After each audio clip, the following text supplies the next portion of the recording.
اعوذ باللہ من الشیطان الرجیم بسم اللہ الرحمن الرحیم شہر رمضان الذی انزل فیہ القرآن ھدی للناس وبینات من الھدی والفرقان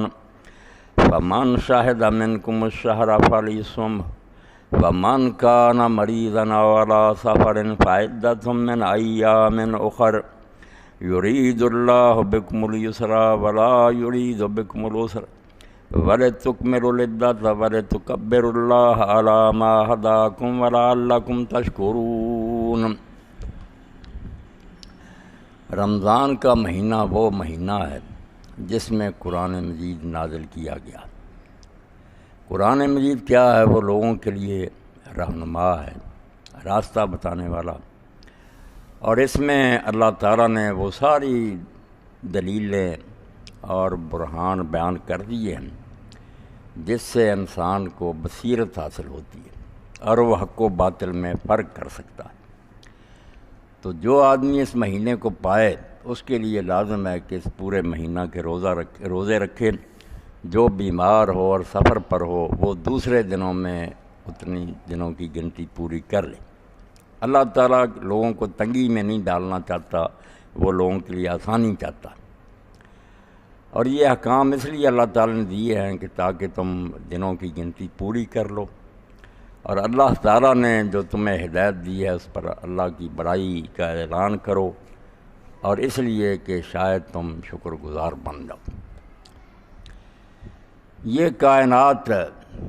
گپ اندھیر ہوتی اگر یہاں سورج اور چاند نہ ہوتے۔ اس مادی دنیا میں لائٹ کا انتظام نہ ہوتا، رات کو اگر کبھی چلی جاتی ہے لائٹ، چاند بھی نہیں ہوتا تو قیامت آ جاتی، کوئی سجائی نہیں رہتی۔ تو جس طرح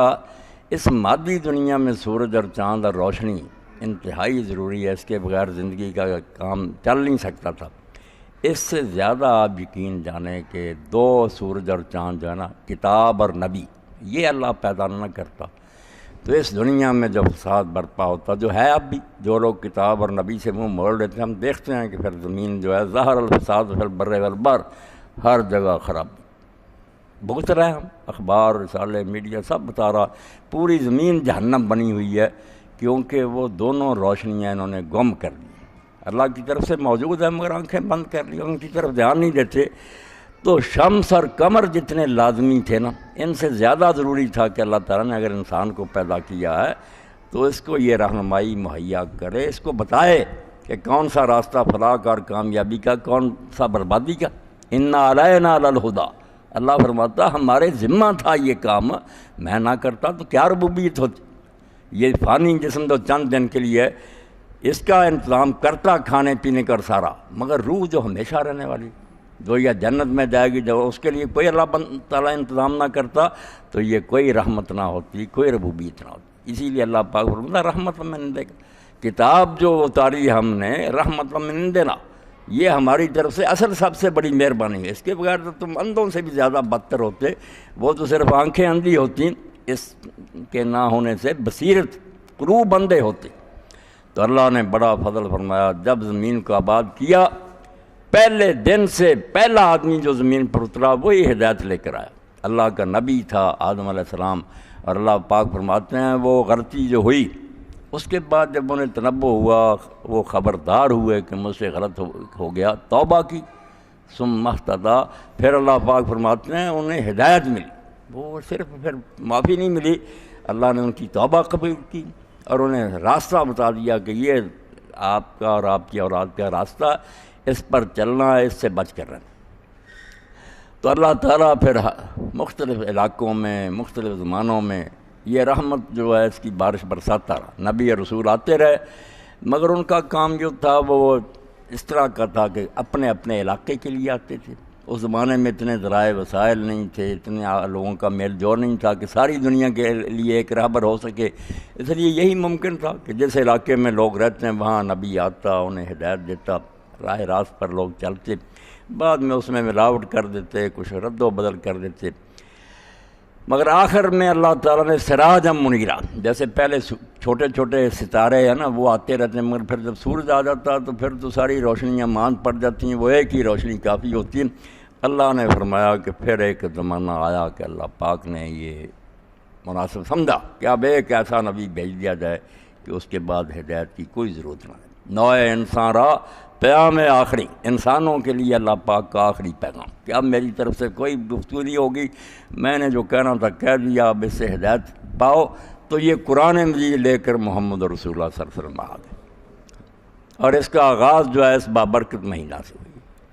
یہ ٹھیک ہے، کچھ روایتوں میں لوگ کہتے ہیں کہ وہاں سے بیت معمور سے یہاں اتارا گیا، بیت العزت ہے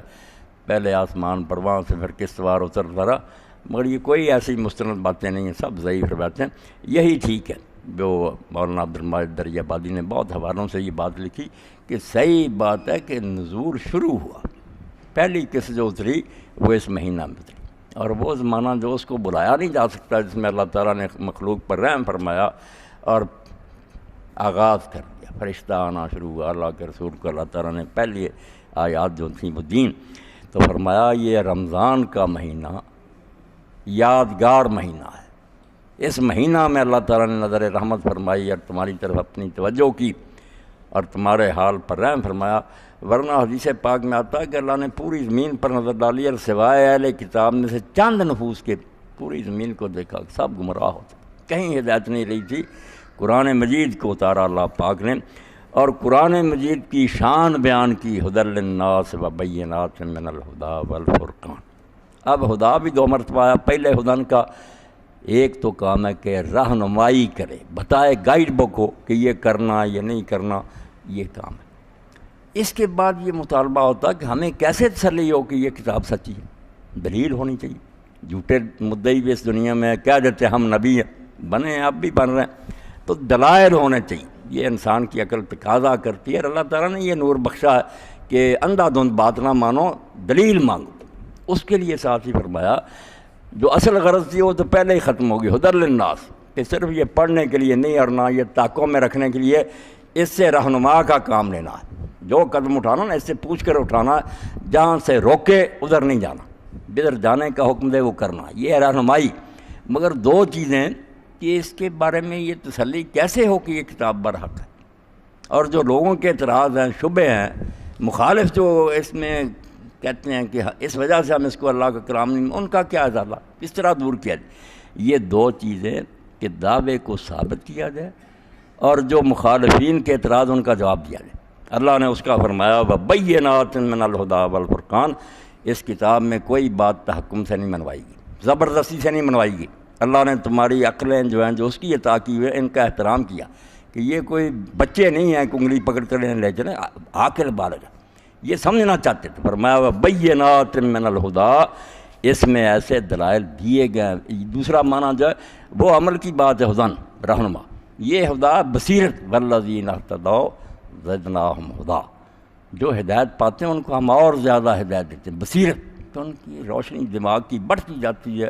زیادہ مطمئن ہو جاتے ہیں۔ فرمایا وَبَيِّنَاتٍ مِّنَ الْهُدَىٰ، اس میں ایسے دلائل دے دیے واضح، صاف روشن، جیسے ابھی ہم پڑھ رہے تھے، اگر کوئی آدمی ہٹ ترمر ضدی نہ ہو، جو لوگ سن رہے تھے مولانا مودودی صاحب کا کلام، کیسی بات دل میں اترتی جا رہی تھی، کیسے نہ مانا جائے کہ اس دنیا کے بعد ایک دنیا آنی چاہیے جہاں اللہ تعالیٰ ہر شخص کو اس کی نیکی بدی کا پورا بدلہ دے، جو یہاں نہیں ہو رہا۔ نیک جو ہیں وہ خالی جاتے ہیں بلکہ دکھ اٹھاتے ہیں، بدماش عیش کرتے ہیں، تو انسانی عقل جو ہے مضطرب ہے، بے چین ہے کہ یہ کیا اندھیر نگری۔ تو دین کہتا نہیں، ایک دن آئے گا، بس ایک دن کی بات ہے، صبح ہوگی تو سارا فیصلہ ٹھیک ٹھیک ہو جائے گا۔ یعنی جو بات کہتا ہے اس سے انسان کی بصیرت میں اضافہ ہوتا، روشنی بڑھتی، بالکل پردے ہٹتے جاتے۔ تو یہ تو ہے حصہ کہ منواتا ہے قرآن کہ جو کچھ کہا جا رہا ہے یہ خدا، بالکل یہ بصیرت افروز باتیں۔ والفرقان، اور ایسی بینات بھی ہیں جس سے وہ باطل پرست لوگ، دین کے دشمن، وہ جو گرد و غبار اٹھاتے ہیں اس کو اللہ تعالیٰ دور کر، جتنے ہیں نا اعتراض سب کو الگ کر کے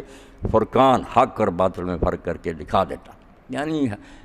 ذہن کو مطمئن کرنے کے لیے عقل کو وہ بھی سامان اس میں، اور پھر عمل کے لیے رہنمائی بھی دے دی گئی۔ تو اس سے اعلیٰ اور برتر کلام کیا ہو سکتا ہے؟ اسی لیے اللہ کے رسول علیہ السلام نے فرمایا کہ یہ قرآن تمہارے حق میں یا حجت ہوگا یا تمہارے خلاف ہوگا، اب نہیں بہانا کوئی چلے گا، اس پر عمل کرو گے تو تمہیں بخشوا دے گا، اور اس کی مخالفت کی تو اب انسان بہانا نہیں کر سکتے، بالکل مکمل آخری ایڈیشن، ہر غلطی سے پاک اللہ نے آئین کا اور دستور کا اتار دیا۔ اب یہ ریت عمل نہیں نہ کرے گی، جان نہیں چھوٹے گی، اور اس کو اللہ تعالیٰ نے معیار ٹھہرا دیا عروج و زوال کا، کہ مسلمان عروج اگر پائیں گے تو قرآن پر چل کر، اور گریں گے تو اس کو چھوڑ کر۔ اب یہ علاج سوچتے رہتے ہیں نا، ساری دنیا کے لال بجکڑ اکٹھے ہو جاتے ہیں، ہمارے پاس اسلحہ کی کمی ہے، ہماری معیشت کمزور ہے، ہمارے ہاں لوگ پڑھے لکھے نہیں زیادہ، یہ ساری باتیں بھی ٹھیک ہے، مگر یہ بالکل جو ہے نا ثانوی ہے، ان کی کوئی حیثیت نہیں۔ جو کرنے اول کے مسلمان تھے، رسول اللہ صلی اللہ علیہ وآلہ وسلم کے ساتھی، کون سی یونیورسٹی کھلی؟ کئی ان میں سے ساری عمر تک الف بے نہیں لکھ سکے، کوئی لکھنا پڑھنا نہیں آتا، کوئی ان کے پاس دولت نہیں تھی، چیتڑے ان کے بدن پر ہوتے تھے، ٹوٹی جوتیاں ہوتی تھیں۔ مولوی صاحب رحمۃ اللہ علیہ نے ایک بڑا اچھا مضمون لکھا تنقیحات میں، مسلمان کی قوت کا اصلی راز۔ تو وہ کہتے ہیں کہ یہ افغانستان جو تھا اس پر مسلمانوں نے قبضہ کر لیا، مگر پہلی صدی میں ہی بنو امیہ کے دور میں خراج دینے سے یہاں کا حاکم جو تھا نا انکاری ہو گیا کہ میں نہیں دیتا خراج وغیرہ، لوگ میرا بگاڑنا بگاڑ۔ تو ایک وفد آیا اسلامی حکومت کی طرف سے، تو جب وہ لوگ آئے تو جو حاکم تھا وہاں کا، اس نے کہا یار تم سے پہلے جو لوگ آتے تھے ان کے پیٹ جو فاقوں کی وجہ سے ان کی پشتوں سے لگے، پیٹھوں کے ساتھ لگے ہوتے تھے، جوتیاں ٹوٹی ہوتی تھیں، کپڑے پھٹے ہوتے تھے، وہ کہاں گئے؟ تو انہوں نے کہا کہ وہ ہمارے نبی کے ساتھی تھے۔ تو اس نے کہا پھر یار تمہارا لباس ان سے عمدہ ہے، تم کھاتے پیتے نظر آتے ہو، تمہارا جسم ان کی نسبت تر و تازہ نظر آتا، مگر یہ اللہ جانتا کہ ان کے میرے دربار میں حاضر ہونے سے مجھ پر جو حیبت طاری ہوتی تھی وہ تمہارے اندر آنے سے حیبت طاری نہیں ہوتی۔ یہ فرق میں نہیں سمجھتا کیوں ہو گیا، اس وقت ایسا روب حق حیبت حق قصدی از خلق نے۔ رومی کہتے ہیں اللہ کے بندے کا روب جو ہوتا وہ مخلوق کا روب تو نہیں ہوتا، وہ اللہ کا روب ہوتا، اللہ اس کے ساتھ ہوتا۔ تو 40 سال تک پھر اس سے خراج نہیں لے سکے، انکاری ہو گیا کہ جاؤ میرا بگاڑنا جو بگاڑو۔ تو قوت کا اصل سرچشمہ ایمان تھا، ایمان قرآن پیدا کرتا تھا۔ حضرت عمر رضی اللہ تعالیٰ عنہ صحیح مسلم میں آتا کہ ایک دن آپ نے دیکھا کہ مکہ معظمہ کا گورنر شہر سے بہت دور باہر جنگل میں آپ سے ملا، تو آپ نے کہا کہ تم نے مکہ معظمہ کس کے حوالے کیا، کس کو قائم مقام کر کے آئے؟ اس نے غلام آزاد کا نام لیا، جو غلام آزاد ہوا تھا اس کا نام لیا کہ میں نے ابن ابزہ کو وہاں گورنر مقرر کیا۔ تو آپ نے فرمایا مکہ اور وہاں اتنے بڑے بڑے مشائخ اور قریش کے سردار، اور آپ نے ایک غلام کو وہاں بنا دیا۔ اب اس کا جواب کیا تھا؟ اس نے کہا امیر المومنین وہ قرآن قارئ لکتاب اللہ عالم بالفرائض، وہ قرآن سب سے زیادہ جانتا اور وراثت کے مسائل سے واقف ہے۔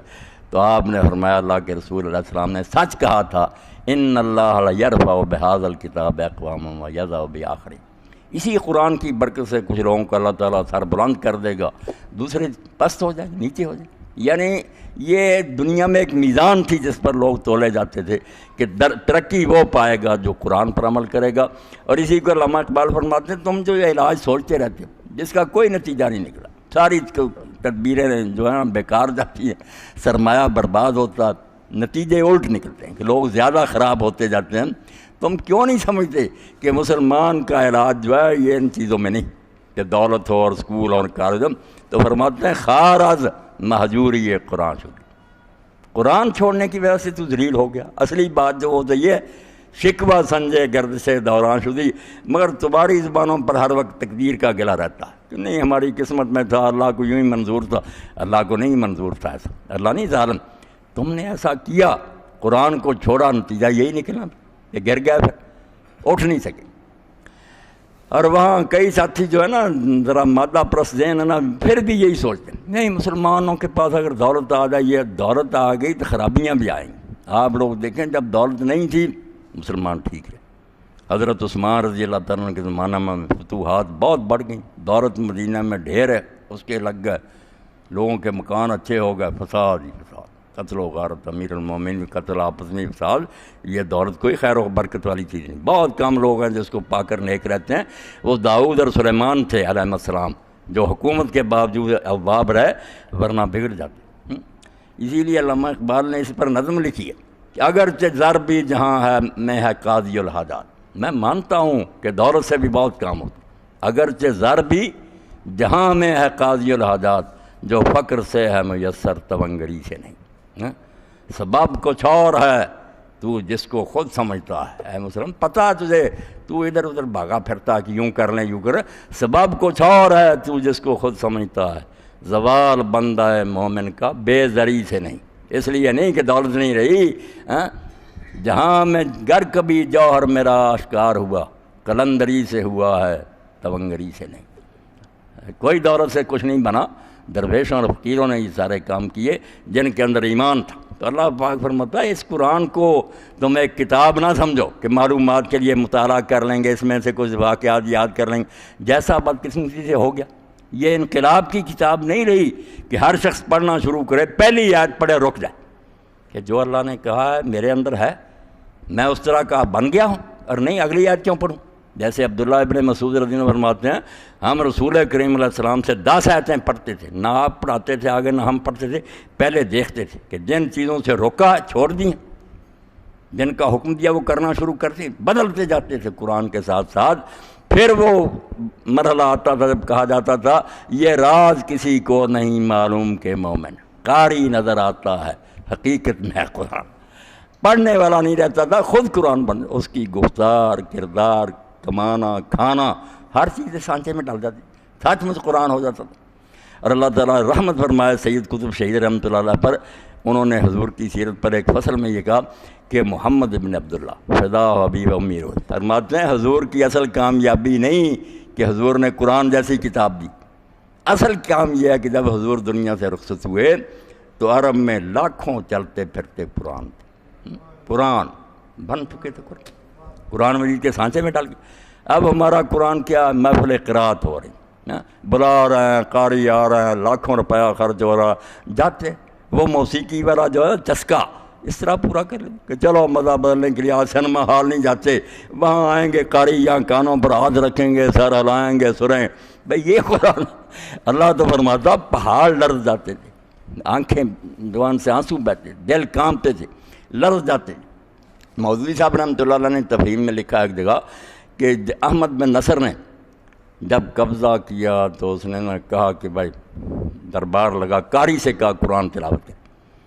نیشا پور پر قبضہ کیا۔ اب قاری نے نہ سورہ زمر تھی شاید وہ شروع کری، اور اس میں جب یہ بات آئی کہ اللہ اس دن اعلان کرے گا لمن الملک اليوم،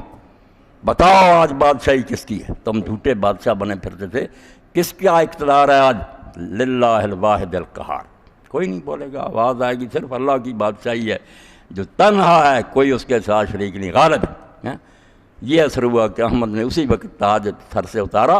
تخت پر رکھا، زمین پر گر گیا اور سجدے میں سر رکھا اور کہا اللہ بادشاہی تیری، کسی کی بادشاہی نہیں۔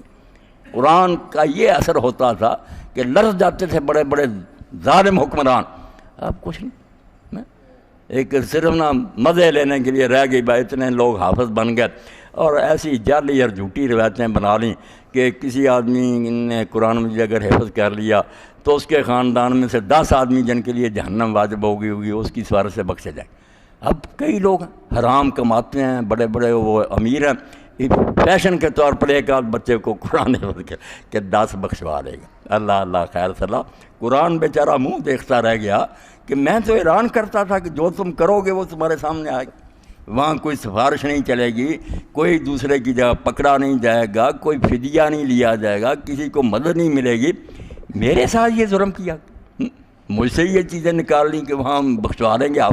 نہیں، کوئی نہیں بخشوائے گا، ہر شخص اپنے اعمال کا خود جواب دے ہوگا۔ تو اللہ فرماتا ہے ایسی کتاب جو قدم قدم پر عملی طور پر بھی تمہیں بتاتی ہے یہ کام کرنا، یہ نہیں، رہنما کتاب، پھر بصیرت کو افروز کرتی ہے، روشن دماغ کو دلائل دے کر مطمئن کر دیجیے کہ جو بات کہی جا رہی حق، اور جتنے اعتراض اٹھتے ہیں سوال قیامت تک تو اٹھائے، اب لوگ کرتے ہیں جی یہ اعتراض کر رہے ہیں یہودی عیسائی وغیرہ، کوئی اعتراض نہ،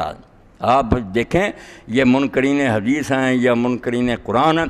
کوئی اعتراض انہیں نیا نہیں سوچتا۔ مسلمان علماء علامہ راضی رحمۃ اللہ علیہ پر اللہ رحم کرے، ابن حجر جیسے لوگ ہیں،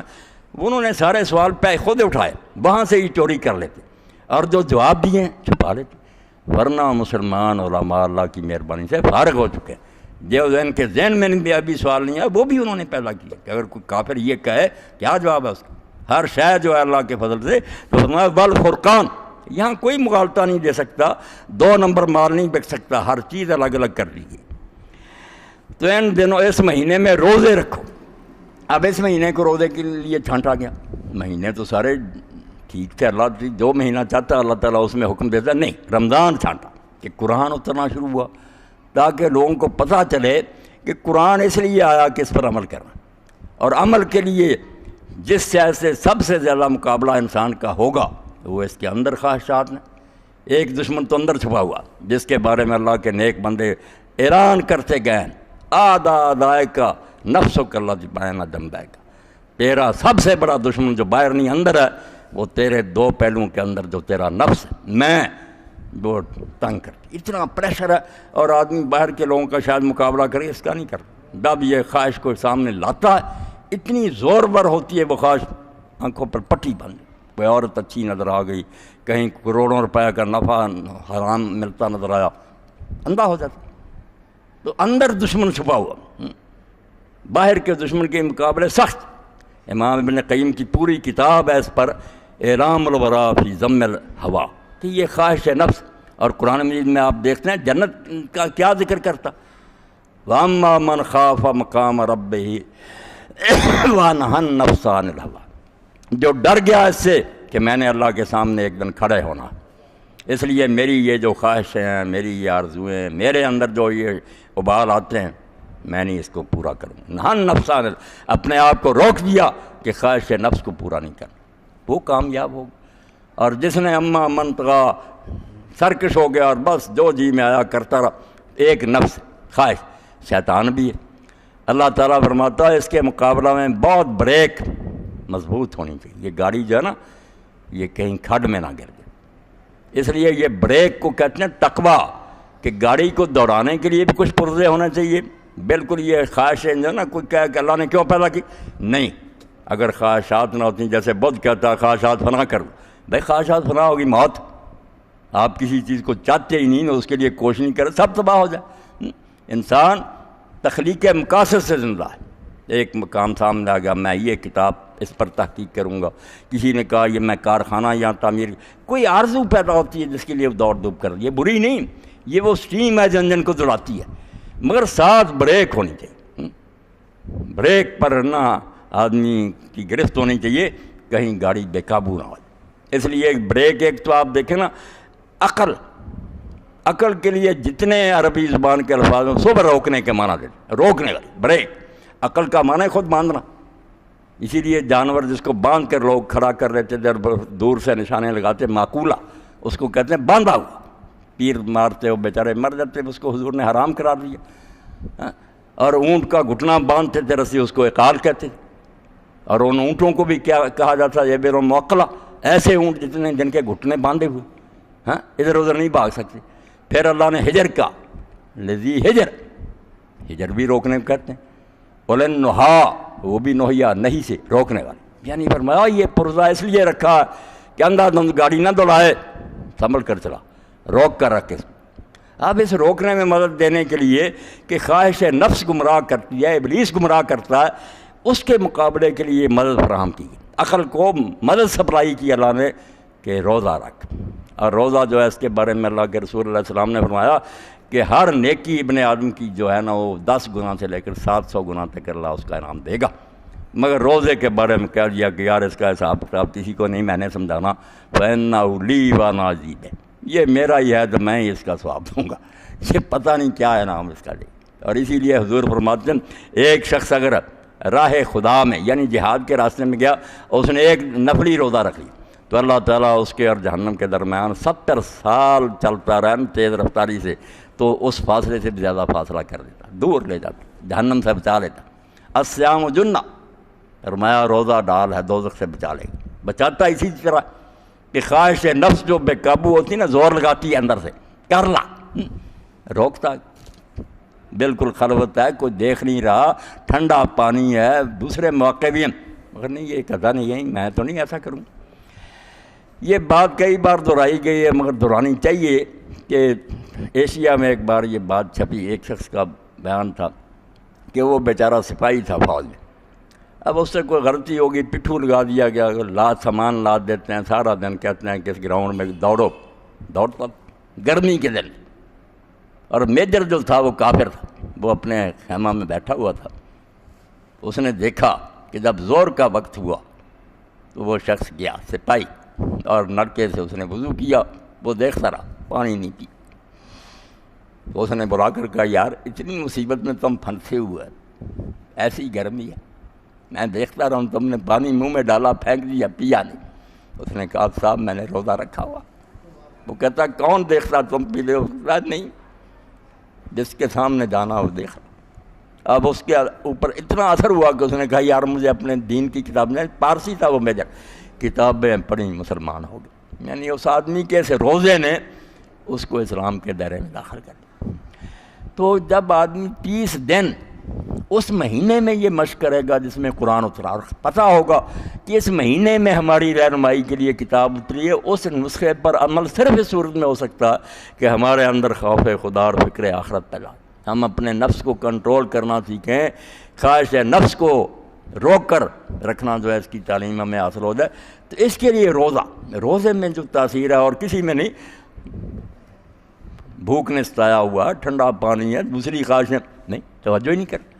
شام کو اور کوئی کیا آپ لاکھوں لے لے، صرف 1 سیکنڈ پہلے روزہ کھولے، نہیں کہتا نہیں سب کچھ برباد ہو جائے گا، نہیں کھول۔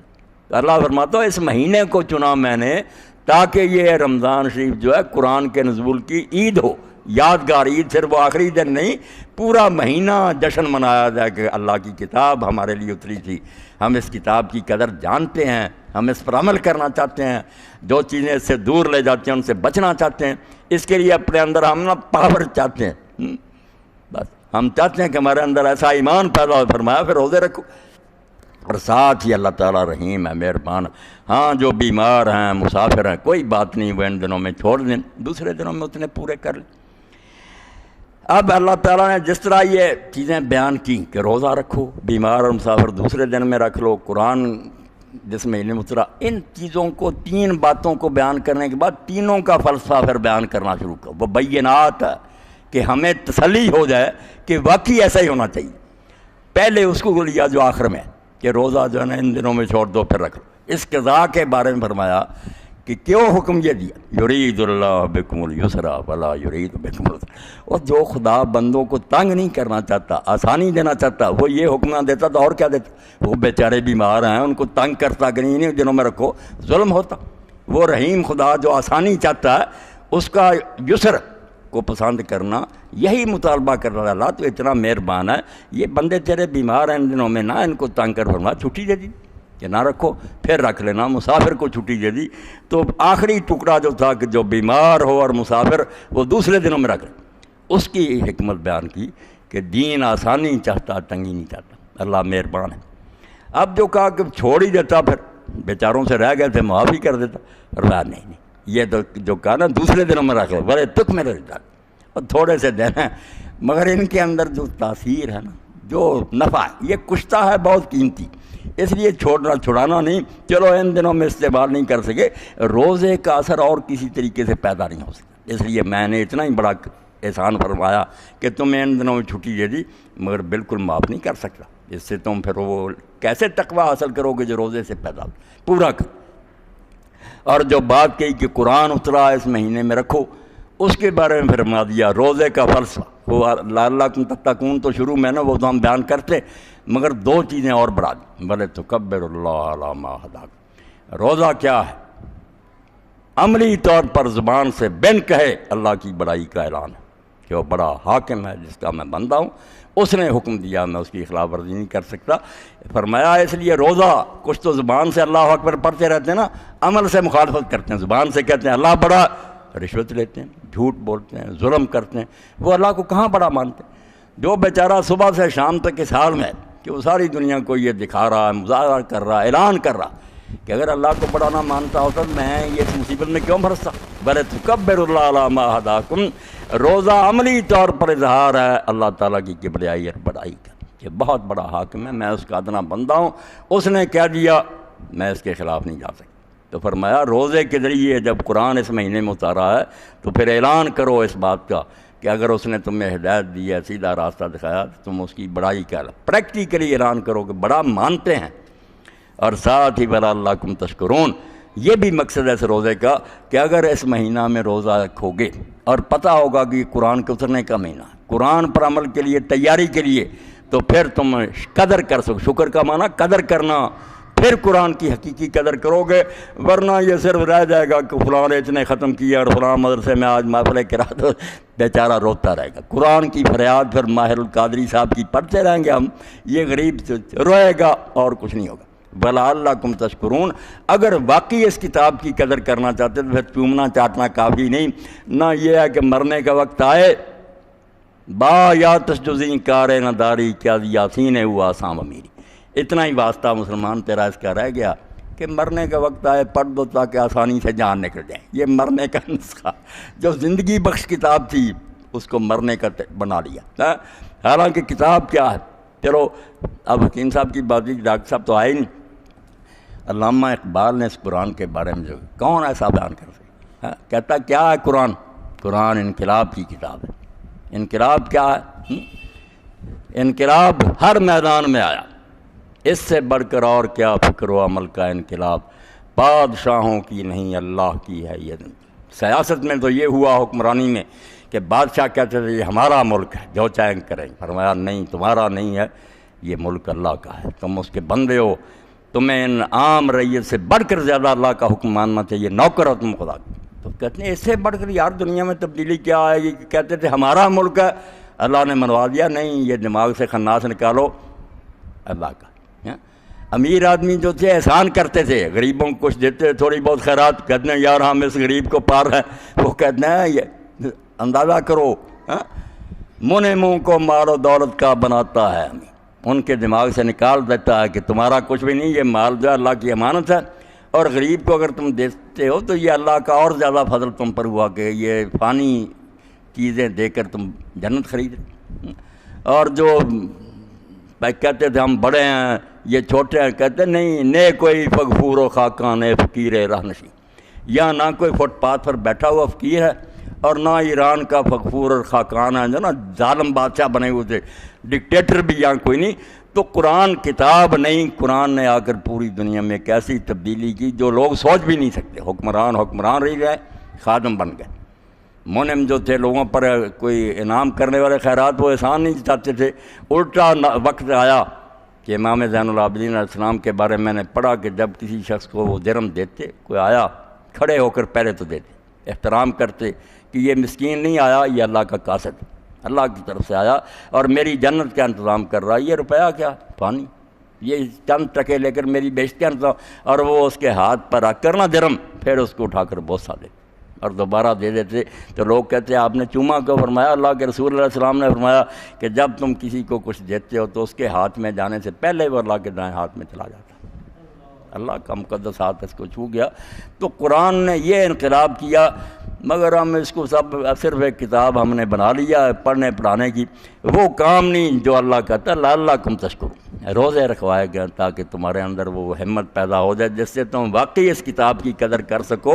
اس کے حلال و حرام کی پابندی کر سکو۔ تو دن تھوڑے رہ گئے، اللہ تعالیٰ خیر کرے ہم داخل ہو جائیں رمضان المبارک میں۔ یہ مہینہ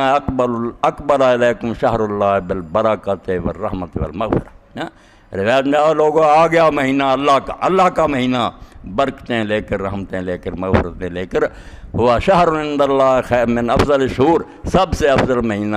وایامہ افضل الایام ولیالی افضل اللیالی وساعۃ خیر الساعات، گھڑیاں سب سے بہتر دن، سب سے